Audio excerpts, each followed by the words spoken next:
Alors, est-ce que j'y suis, est-ce que j'y suis pas? Gros mystère. Eh ben, on va faire comme si j'y étais. Toujours délicat de tourner en extérieur à cause de la lumière, les problèmes de contre-jour. Et puis là, j'ai pas mon téléphone qui est en grande forme au niveau de l'écran, donc je sais pas trop ce que ça va donner au niveau du rendu. J'espère que ça va aller. Donc aujourd'hui, comme prévu, comme annoncé hier, comme publié dans la story, une petite vidéo explicative de ce qu'est la spirale dynamique. Moi, j'adore partager les outils. J'adore me reposer sur des outils et en particulier sur des modèles qui agissent pour moi comme un filtre et qui me permettent de voir et de comprendre le monde en dehors d'un champ perceptuel qui serait uniquement le mien, qui serait quelque chose de personnel. Donc ça permet de court-circuiter les idées et ça permet de voir les choses d'une manière un peu plus décentrée, plus peut-être universelle. C'est peut-être ça que je recherche. En tout cas, j'adore les outils.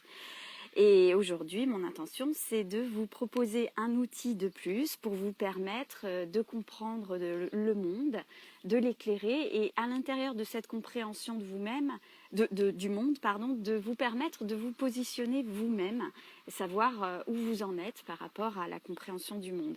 Et l'outil des spirales dynamiques a été quelque chose de fondamental pour moi et d'assez éclairant. J'ai découvert ce concept en 2012. Je vais vous partager tout un tas de ressources que je vais vous mettre en commentaire.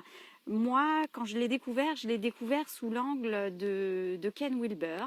Alors, les spirales dynamiques, à l'origine, c'était une modélisation qui a été fondée par un psychiatre, je crois, ou psychologue, à vérifier, qui s'appelle Charles Graves. Et donc, il avait créé ce système qui, à l'époque, s'appelait l'ECLET, c'est-à-dire en anglais Emergent Cyclical Levels of Existence Theory. Et donc, ce système a été enrichi après en conjonction, un travail conjoint entre deux personnes qui s'appellent Don Beck et Christopher Cowan. Et une quatrième personne est venue se greffer, a repris le système ECLET de base, a repris donc le système de la spirale dynamique tel qu'il avait été rebaptisé par Don Beck et Christopher Cowan et l'a enrichi aussi d'un apport supplémentaire. Cette personne, c'est Ken Wilber. Et donc, c'est à travers son livre de Spiral Dynamics Integral, que j'ai jamais terminé d'ailleurs, parce que c'était un sacré pavé et que je l'avais commandé en anglais parce qu'il n'existait pas à l'époque en français et en 2012. Et c'est vrai que Ken Wilber, j'adore la pensée de cette personne, j'adore tout ce qu'il peut apporter au monde, mais il n'est pas toujours facile d'accès quand on le prend par la lecture en fait. Il est beaucoup plus agréable à voir en conférence et à travers de nombreuses vidéos que vous pourrez trouver sur YouTube ou ailleurs. Donc voilà pour le pourquoi du comment je me suis intéressée à cette théorie. Donc la spirale dynamique, qu'on appelle aussi spirale intégrale, est un modèle, c'est une grille de lecture qui modélise l'évolution de la conscience à travers la culture, la psychologie, la sociologie et tout ça au fil du temps. L'intérêt de ce système, c'est qu'il étudie l'évolution de la conscience tant d'un point de vue individuel que d'un point de vue collectif. Donc la spirale dynamique, je vous la montre si vous n'avez pas eu l'occasion de passer sur mon compte ou de la voir dans la story. Elle ressemble à ça. Alors j'espère que vous la voyez bien. Et ce qui est bien à comprendre, c'est qu'en fait, l'évolution de la conscience, on va toujours passer que je ne me trompe pas, d'une conscience qui d'abord est individuelle et qui va basculer vers le collectif, individuel, collectif. Et au niveau de la société, il va se passer exactement ça. C'est tantôt dans la société, on va promouvoir des valeurs qui vont plutôt être des valeurs qui reposent sur l'individu, et tantôt dans la société, on va promouvoir des valeurs qui vont reposer plus sur la fonction du collectif. Et ça, j'ai trouvé ça très intéressant. Ça veut dire que les gens expérimentent des choses à titre individuel avant de les transposer comme une vérité universelle au sein du collectif. Et pourquoi j'ai décidé de faire cette vidéo aujourd'hui? Parce que, je ne sais pas si vous l'avez remarqué avec la crise du Covid, il y a eu ce grand sentiment, en fait, en tout cas moi c'est ce que j'ai ressenti, que tout d'un coup la santé n'était plus l'affaire de l'individu, mais devenait l'affaire du collectif. C'est-à-dire que ce que j'ai l'impression que l'on vit là en ce moment, c'est qu'on décide que la société est à... pardon, excusez-moi, je fais beaucoup de... J'ai les fils qui se touchent des fois. C'est qu'on a vraiment l'impression que nos dirigeants décident que la santé n'est plus l'affaire de l'individu, mais qu'elle devient l'affaire du collectif, que c'est quelque chose que l'on peut partager. À savoir que l'on peut tous mettre des masques pour s'isoler de nos virus, de nos bactéries, de nos champignons, les garder bien pour soi à l'intérieur du masque, pour ne pas avoir à les partager avec les autres. Ce qui veut dire que des personnes qui seraient en bonne santé et qui ont une immunité tout à fait résistante par rapport à ces virus, à ces bactéries, à ces champignons, se verraient contraints de diminuer leur apport d'oxygène, et ça on le sait tous, pour la santé c'est pas super, dans le but de promouvoir la santé du collectif. Donc derrière cette idée-là, je me suis dit, bon là il se passe quelque chose d'intéressant, d'un point de vue de la société, on est vraiment en train de passer ce cap vers le collectif du point de vue de la santé. Et donc, ça peut être intéressant de partager la spirale dynamique avec tout le monde pour que tout le monde ait cette vision d'ensemble de la société qui tantôt se repose sur l'évolution de l'individu et tantôt se repose sur l'évolution du collectif dans son ensemble. Donc, la spirale dynamique, pour moi, c'est un levier de compréhension du monde en général. Et c'est aussi un levier de compréhension de ma propre motivation, de là où je me trouve à l'intérieur de cette spirale dynamique, de pourquoi j'ai tant de difficultés à admettre certaines choses et pourquoi je tiens le discours que je tiens, pourquoi j'en fais la promotion, pourquoi je me refuse aussi à comprendre le discours d'autres personnes. Donc ça vient éclairer tout ça et ça me permet en tout cas à moi d'atténuer un peu mon jugement, d'atténuer le fait que parfois je marche avec la vérité sous le bras. Je ne sais pas si vous le faites, mais bon, ça me permet de poser ma vérité. Puis on sait qu'elle est épaisse comme ça, la mienne. Donc, c'est plus léger, quoi. Donc, ce qui est à retenir avant que je vous parle de ce système, c'est que les individus, lorsqu'ils montent à l'intérieur de cette spirale dynamique, il n'y a pas...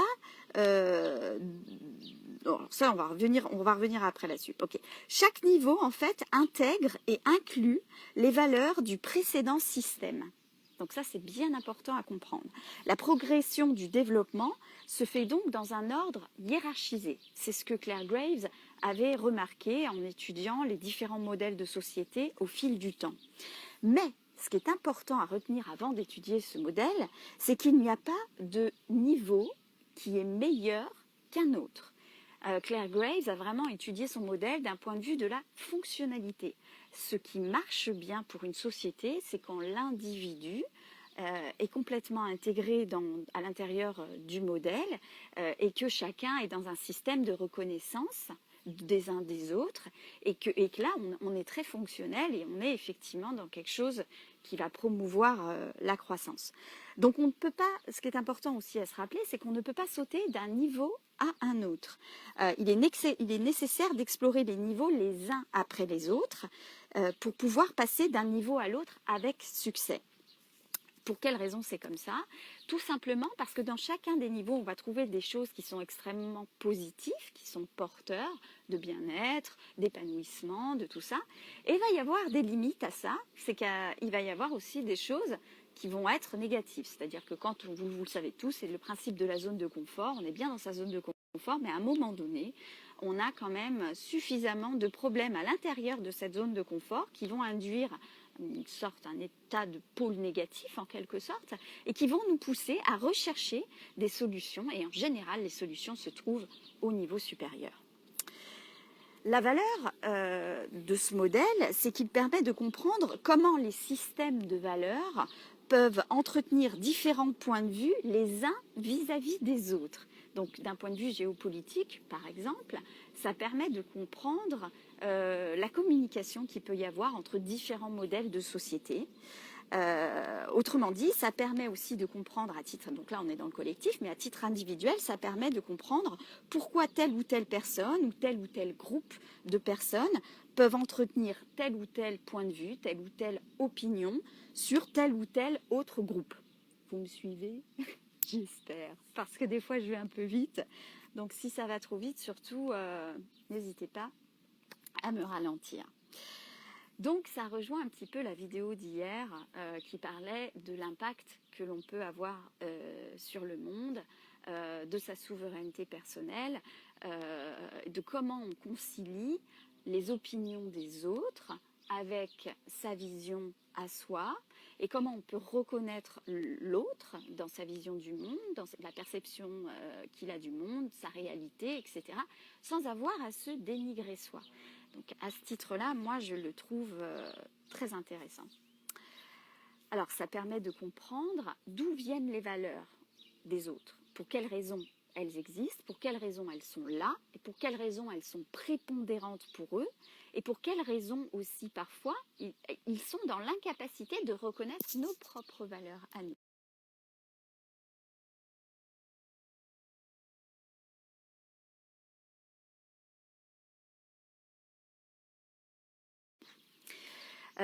Ça permet de comprendre comment s'organise la psyché des individus et du collectif d'une manière générale. Et ça permet de faire du sens pour tout ce qui va concerner le fait culturel, donc comme je vous l'ai dit sur le plan géopolitique, sur le plan politique ou sur le plan communautaire. À l'intérieur d'une même société, il y a différentes communautés qui n'ont pas tous forcément les mêmes niveaux. Et donc ça permet de comprendre comment tout ça s'articule. Ce que moi j'adore, d'un point de vue coach, c'est que ça permet de mettre de la flexibilité dans son jugement, comme je vous le disais, et dans l'accueil du jugement des autres.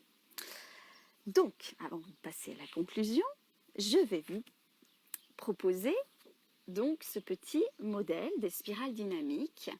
Alors, je ne suis pas une spécialiste, hein. Le modèle en soi, il est très complexe, surtout dans les dernières versions très abouties que nous propose Ken Wilber. Mais si vous prenez le modèle de base qui est l'éclette, déjà c'est très complexe. C'est-à-dire qu'à l'intérieur de chacun des niveaux des spirales, il y a aussi un ordre de process des idées, de process des valeurs en soi. Mais je ne vais pas aller dans le détail, moi je vais juste vous présenter ça de manière très globale. Donc, il y a eu un ajout de couleur qui a été fait par Don Beck et Christopher Cowan, je crois, à vérifier. Il n'existait pas dans ce modèle coloré, mais c'est vrai que c'est sympa la couleur. Moi, j'adore. Donc, le premier niveau, on va avoir le niveau beige. Je vais vous expliquer ce que c'est, le niveau beige. Ensuite, au-dessus, donc dans le niveau beige, on est dans l'individu. Puis, on va passer dans le niveau violet, qui est un niveau... alors, le beige ici, pardon, le violet là, qui est un niveau collectiviste. Et puis, on va repasser dans le niveau rouge ici, qui est donc un niveau individuel. On va voir la suprématie de valeurs qui vont être plutôt de l'ordre de l'individu. Ensuite, on repasse dans le niveau bleu, qui est encore un niveau collectif. Puis le niveau orange, qui est le niveau dans lequel nous nous trouvons pour la majeure partie en ce moment dans la société occidentale. Et ensuite, le niveau vert. Je vais faire juste le premier tiers. Ça, c'est ce qu'ils ont été définis dans le modèle comme étant le premier tiers, qu'on appelle aussi le tiers de subsistance. Le premier tiers, vous le trouverez aussi en français sous le mot de premier cycle. Et ensuite, il y a un deuxième cycle avec un niveau jaune et un niveau turquoise, dans lequel les gens les plus avancés du point de vue de la conscience dans le monde occidental se trouvent en majeure partie. Mais je ne vais pas parler de ce niveau aujourd'hui, de ces deux niveaux aujourd'hui. Peut-être j'en parlerai plus tard, quand le besoin s'en fera sentir. Mais déjà, rien qu'avec le premier tiers, on va avoir à faire. Donc voilà pour ça. On verra plus tard comment on peut expliquer le gros changement du passage d'un tiers à l'autre. On verra ça en fin de vidéo. Alors le niveau beige, le premier des niveaux, Charles Graves, je crois qu'il s'appelle, non, Claire Graves, Claire Graves, le qualifiait d'autistique. En fait, c'est dans l'intérieur de ces spirales, on va retrouver tant l'évolution de la conscience sur un plan universel, mais aussi on va retrouver l'évolution de la conscience telle qu'elle est vécue dans la vie d'un homme, en fait. Et le niveau beige, c'est vraiment le niveau de la naissance. C'est un niveau très instinctif. Donc c'est une pensée instinctive. Elle s'exprime dans un milieu qui est plutôt hostile. Donc on pense au tout début de l'humanité, lorsque l'homme a à peine commencé à se tenir debout sur ses pattes. La préoccupation majeure des valeurs qui vont se trouver dans ce niveau-là, ça va être tout ce qui va concerner la survie. Et le principe, ça va être purement de rester en vie, en fait. Pour le collectif aussi, pour le groupe d'individus qui va s'y trouver. Donc, dans ce niveau beige, on va retrouver tout ce qui est de l'ordre du réflexe. Et la conscience de soi, il faut se dire qu'elle est fondue dans l'univers, en fait. Elle n'est pas réellement là, en fait. L'individu n'a pas vraiment réfléchi à tout ça. Il se considère comme étant là et faisant partie d'un tout. Et la distinction entre lui et l'extérieur n'est pas vraiment visible. Si je devais vous en faire un schéma, je vous dirais, pensez au nouveau-né. Le nouveau-né, il est typiquement dans ce niveau beige de la survie, où il exprime des choses qui sont fondamentales et basiques, et où on pense, on suppute, nous les adultes, que le bébé pense qu'il fait encore partie de la maman et que lui et la maman forment un tout. Et bien l'homme, il a le même niveau de conscience dans ce niveau-là. Je crois que l'on peut dire que, sauf exception, ce niveau-là n'existe plus sur Terre dans l'humanité. On peut peut-être penser à ces deux enfants qui avaient été retrouvés en Inde, les enfants loups, les enfants sauvages, là, qui avaient été élevés justement par des loups, je crois, et qui ne savaient pas marcher, et que on avait donc capturé ces deux enfants, on avait tenté de les réacclimater au monde moderne de l'époque, dans les années 20, et en fait, ils étaient morts très rapidement. Je crois que peut-être que ces deux individus-là étaient dans ce niveau beige et y avaient été pendant une période de temps tellement longue, je crois qu'ils avaient 5 ou 6 ans peut-être 4. Mais en tout cas, ils n'avaient pas été en mesure de sortir de ce niveau-là. C'était des bêtes sauvages. Bien, donc, une fois que ça a été bien vécu et expérimenté, la société, l'homme s'organise dans le collectif. Et il passe donc au niveau violet. Et le niveau violet est caractérisé par la pensée tribale, ce que j'ai mis sur le petit document que je vous ai partagé, la petite infographie qui se trouve dans le fil d'Insta, c'est que c'est la pensée tribale ou la pensée clanique. Il s'organise en petits groupes d'individus. Donc c'est caractérisé par quelque chose de plutôt familial, hein. Le sentiment d'appartenance au clan est prépondérant. Ce qui est vécu d'un point de vue de la conscience spirituelle, c'est une spiritualité animiste, donc qui va prendre beaucoup référence dans les totems, dans ce genre de choses, d'éléments qui sont propres à la nature. Il est caractérisé par l'idée qu'il n'y a pas de survie en dehors du groupe. Le groupe est vraiment pourvoyeur de tout, il est nécessaire et pas de survie en dehors du groupe. Les valeurs qui vont être prépondérantes au sein de cette organisation de la société, c'est le savoir des anciens. Donc il y a un vrai culte qui est donné aux ancêtres qui sont là et aux ancêtres aussi qui ne sont plus là.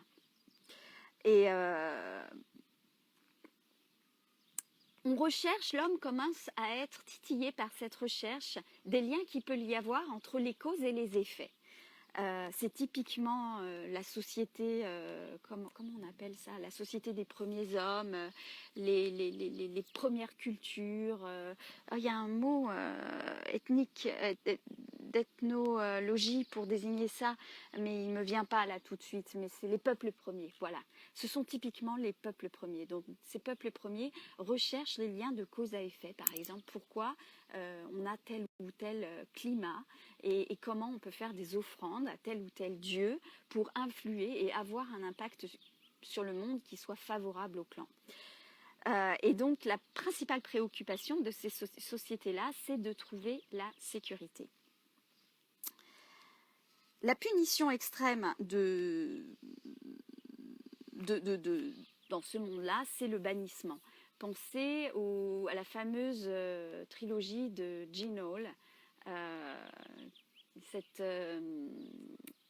je me rappelle plus, le clan des ours, où elle vit, où c'est donc une petite Cro-Magnon qui est adoptée par une peuplade de Néandertal, une tribu Néandertal, et qui est bannie du groupe. Il n'y a pas de... Et la manière dont ils la bannissent, en fait, c'est qu'il y a un accord tacite au sein de cette culture-là, où quand on bannit quelqu'un du groupe, plus personne ne lui parle, plus personne ne le regarde. Il devient littéralement invisible pour le groupe. Et ça rejoint l'idée, en fait, que les peuples premiers ont peut-être cette idée que le monde est le jouet de tout un tas de choses qui se jouent, de forces qui résident dans l'invisible.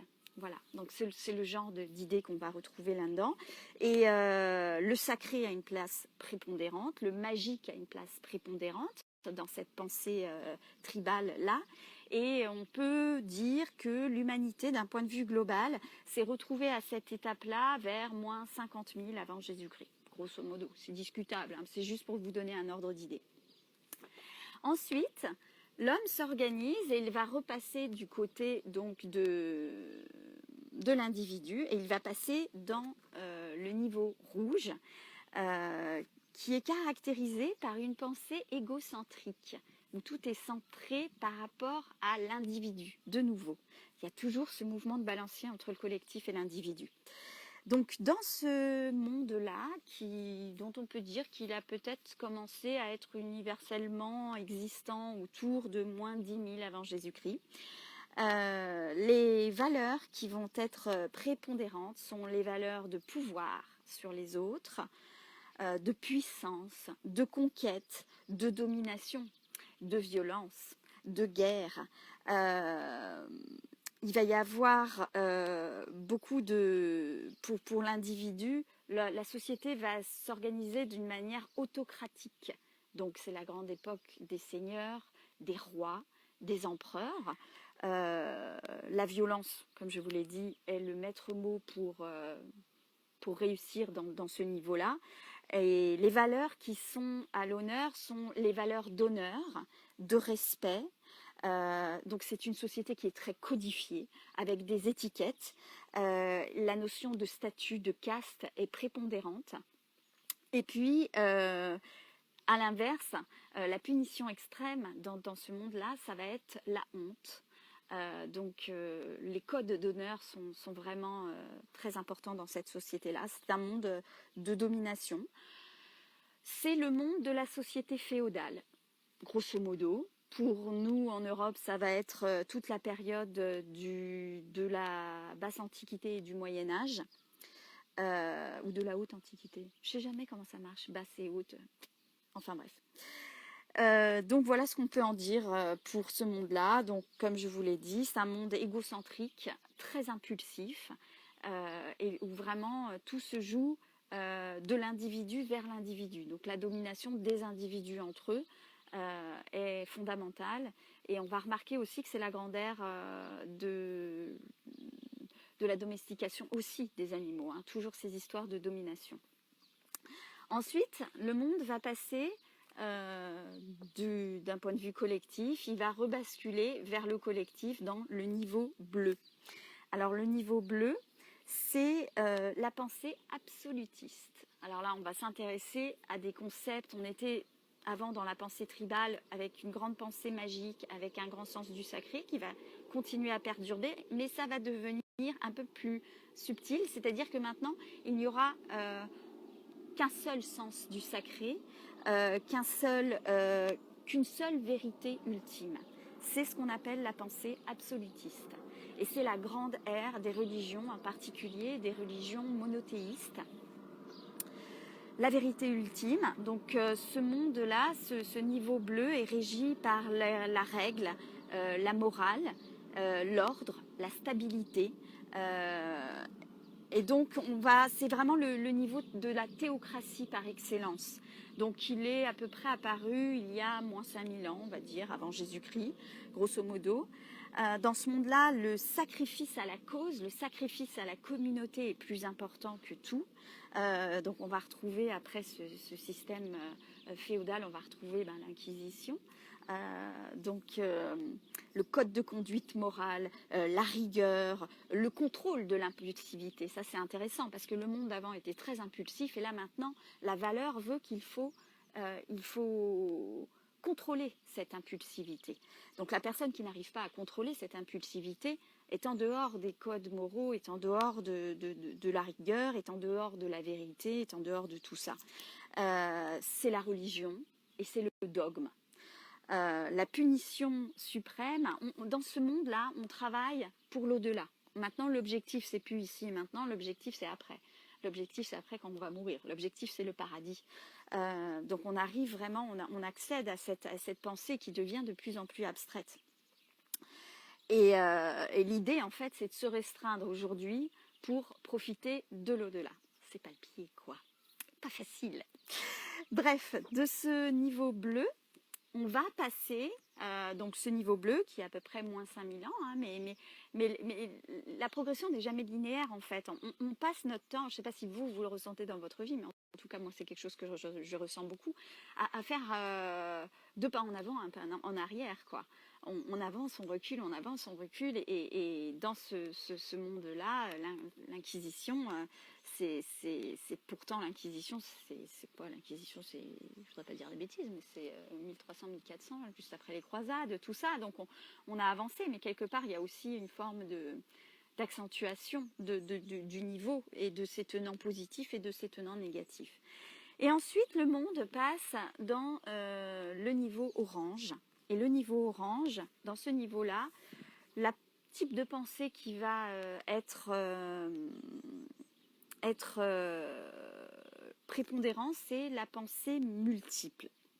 Donc, dans cette pensée multiple, il y a les valeurs qui vont être... la valeur première, en fait, ça va être la valeur d'opportunisme. Donc on est là en fait pour multiplier les choix, multiplier les occasions. Dans ce monde-là, l'information a une valeur prépondérante. C'est le monde du progrès scientifique. C'est peut-être aussi le monde du scientisme, hein, qu'on peut le voir quand on accède, le monde accède à un niveau, en fait, quand la société accède à un niveau, au début, il profite de tout ce qui est extrêmement positif, et puis après viennent les retours de bâton. C'est-à-dire que c'est comme si l'homme s'entêtait en disant que voilà, c'est comme ça qu'il faut faire, c'est comme ça qu'il faut faire, et il va en expérimenter tous les excès. Et les excès de ce monde-là, l'excès de ce monde-là, et peut-être l'excès que l'on est en train de ressentir à pleine balle en ce moment, c'est le scientisme. C'est-à-dire qu'au début, il y a le progrès scientifique, ok, tout est super, ça marche, c'est génial, j'ai l'impression que j'ai un problème de clair-obscur là qui s'installe, mais c'est pas grave, on va continuer. Et puis après viennent les excès, donc le scientisme. Dans ce monde-là, on va valoriser le changement, on va valoriser l'exploitation des ressources, toujours sous cet angle opportuniste. C'est la société capitaliste par excellence. Une valeur que j'aimerais bien faire rentrer aussi à l'intérieur, je pense à la réification. Vous savez, la réification, c'est un mot que j'ai appris il n'y a pas très longtemps. Vous savez comment j'adore les gros mots, donc je vous partage ça. La réification, c'est cette manière de tout mesurer et de mettre des chiffres et de quantifier tout, y compris des choses qui sont de l'ordre de l'abstrait. Donc dans ce monde-là, on va tout réifier. Et c'est ce qu'on voit là dans la crise Covid, où on vous parle du nombre de morts par jour, on vous parle du nombre de contaminés, on vous parle de tout un tas de marqueurs pour essayer de comprendre cette crise et de la contrôler et de la juguler, sans jamais vous parler de ce qu'est la santé, de ce qu'est le système immunitaire, de ce qu'on peut faire pour le promouvoir. Moi, c'est vraiment comme ça que je le vois, là, ce monde orange qu'on est en train d'expérimenter en ce moment. Dans ce monde-là, on fait des paris sur l'avenir. C'est un monde de compétition, c'est un monde de matérialisme. La punition suprême, j'ai envie de dire que c'est la banqueroute, par opposition à avoir du succès, à avoir des biens, à posséder des biens. Donc voilà, c'est un monde de compétition, d'autonomie, de performance. Vous vous rappelez, comme je vous ai parlé du développement du petit homme qui est bébé dans sa pensée instinctive, qui a une pensée tribale. Quand vers 3-4 ans, il prend bien conscience de ce qu'est sa famille et qu'elle est importante pour lui, il entretient de la pensée magique. Si je mets des cookies au pied du sapin de Noël, alors le lendemain, je vais avoir les cadeaux que je veux. Et puis après, il rentre dans sa pensée égocentrique. Et là, il est à la maternelle. Et là, il a bien conscience du pouvoir qu'il a sur les autres jusqu'à l'âge à peu près de 6-7 ans où les petites filles comme les petits garçons peuvent faire preuve de violence envers leurs camarades. Et après, il rentre dans cette pensée absolutiste où il pense qu'il n'y a qu'une seule vérité. Il est très moi je, moi je, moi je. Il a peut-être 8, 9, 10 ans. Et il commence à avoir une vision du monde et il est compliqué pour lui d'échanger sur d'autres modes que sa vision personnelle. Et après, il devient ado et il rentre dans cette pensée multiple où l'importance du succès, de la popularité, d'avoir des biens, la doudoune Chevignon à mon époque, j'en ai encore des séquelles, j'en ai jamais eu. Alors, la célèbre doudoune Chevignon, mais ça peut être les TN. Maintenant, les enfants, ils sont à fond comme ça, les Stan Smith, c'est très codifié par rapport aux possessions matérielles. Donc, performance, stratégie, le monde orange, et là ça devient compliqué de dater les choses et c'est quelque chose dont on va reparler à la fin, mais je dirais grosso modo que c'est la Renaissance. Donc grosso modo, je dirais 1500. Et ensuite, l'homme va passer de nouveau de ce truc individuel, de cette société individualiste, vers une société plus collectiviste dans le niveau vert. Et ce niveau vert, il est caractérisé par la pensée relativiste. Et là, c'est plus compliqué pour moi déjà de vous en parler parce que ce niveau d'existence du niveau vert, il est là, on en fait la promotion. On va en reparler après. Et en même temps, il reste encore un peu inconnu pour nous parce que ça concerne encore une minorité de gens au sein de la culture occidentale. Donc cette pensée relativiste, dans ce niveau-là, c'est le niveau du communautarisme et de l'égalitarisme. Hein, ça vous dit quelque chose, l'égalitarisme? Il faut tous qu'on soit égaux par rapport à la santé, même quand on n'a pas pris soin de notre santé pendant toute une vie. Il va falloir tous qu'on se plie pour que chacun ait accès à cette santé et on décide de la partager tous ensemble. Donc dans ce niveau-là, la spiritualité, c'est la spiritualité de la terre, de Gaïa. C'est le monde de l'équité.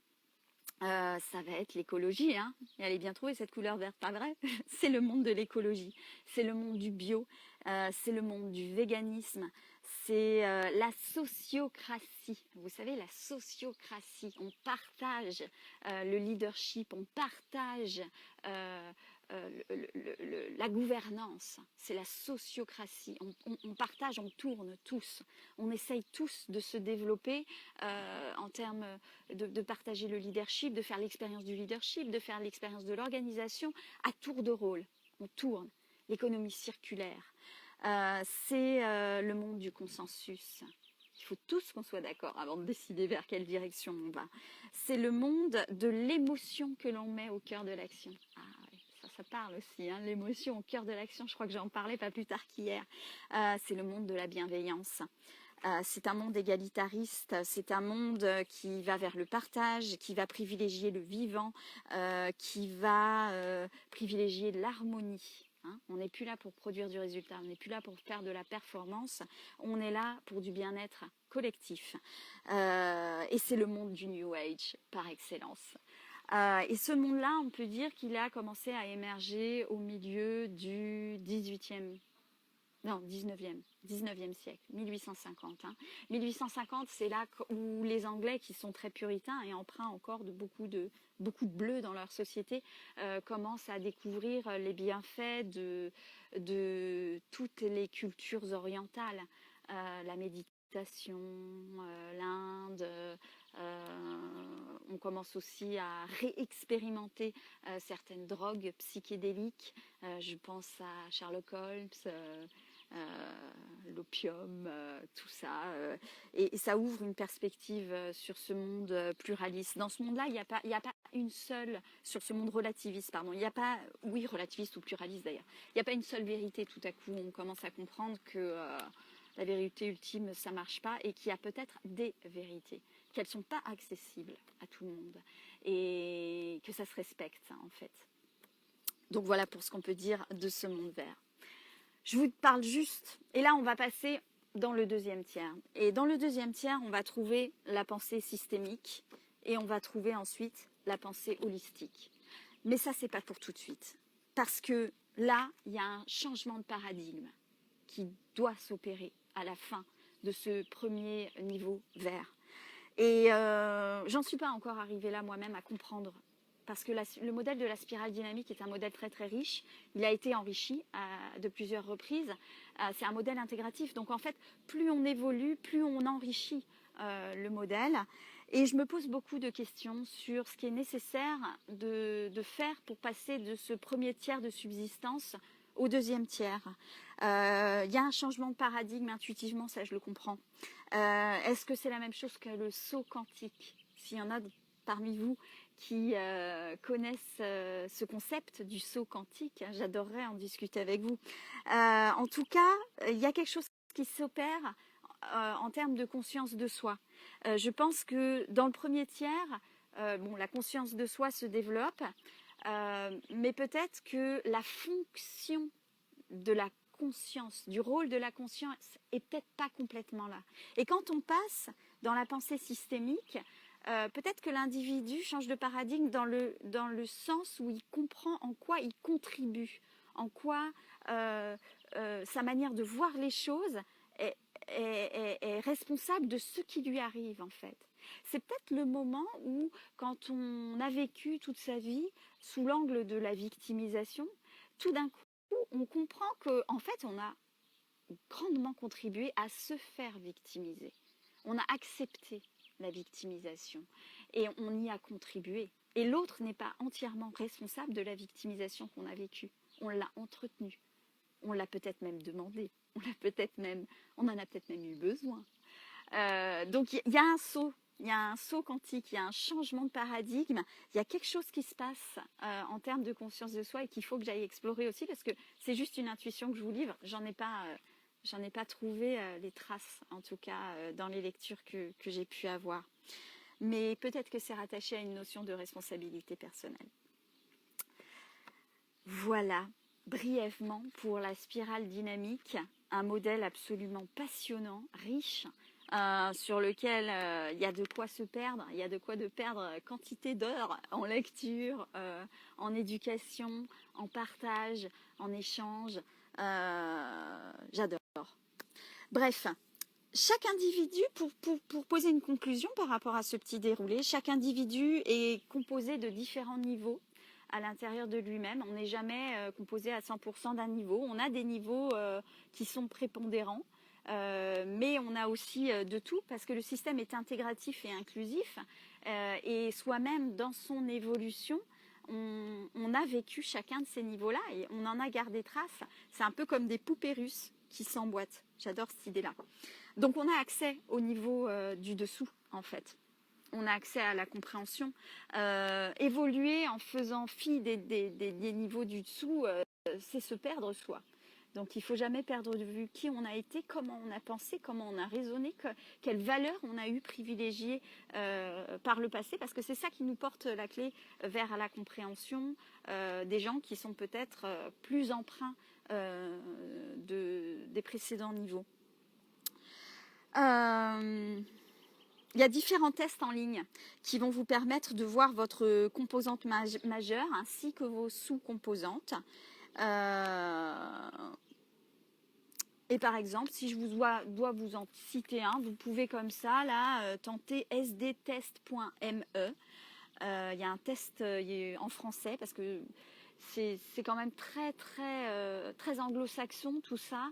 Et c'est vrai que nous, en France, on porte la lourde hérédité de la pensée de Descartes, très monde orange, très niveau orange. On a du mal à s'en défaire et du coup, les ressources en français sur la spirale dynamique restent encore aujourd'hui, en 2021, assez limitées. Donc si vous êtes bilingue en anglais, ben, c'est une chance pour vous supplémentaire d'aller explorer toute cette théorie. Parce que vous allez trouver moult ressources. Je vais vous laisser quelques ressources en commentaire. J'espère avoir piqué votre curiosité. J'espère vous faire une deuxième vidéo sur le niveau systémique, la pensée systémique, le niveau jaune et le niveau turquoise, la pensée holistique. J'espère comprendre cette articulation qui va se passer entre le premier tiers et le deuxième tiers. Il y a encore d'autres niveaux qui ont été développés au-dessus de cette pensée holistique. Je crois que la couleur qui vient après, c'est le corail, et je crois qu'il y en a encore une autre après. Mais c'est vrai que vu qu'il y a très peu d'individus qui sont en train d'explorer ces niveaux-là à l'heure actuelle, tout reste sommaire, tout reste sujet à discussion, tout devient beaucoup plus théorique, beaucoup plus conceptuel, beaucoup moins pratique, puisque fatalement, vu qu'il y a peu de gens qui l'expérimentent, c'est beaucoup plus difficile d'en tirer une forme d'universalité théorique. Donc voilà pour ça. Merci à tous de m'avoir suivi. Pensez, ressentez, brillez. À très bientôt.